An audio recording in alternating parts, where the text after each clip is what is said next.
This is Joe Vaclavik from CME Group here in Chicago.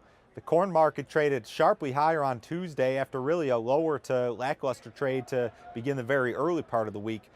Planting progress has been pretty much on schedule here. We're pretty close to the long-term averages, but things are going to slow down drastically during the next 2 weeks.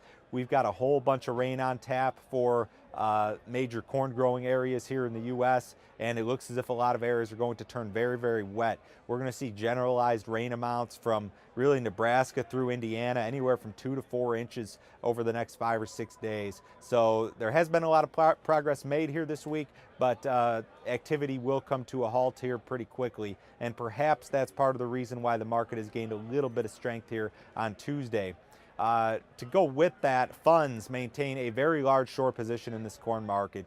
And we've got a less than ideal, weather forecast and pattern shaping up here. So perhaps we're seeing a little bit of short covering. In the grand scheme of things, the corn market's still trading within the same range that it's been in for more than a month. So we're not covering any new ground here, but we're kind of creeping up to the upper end of the range.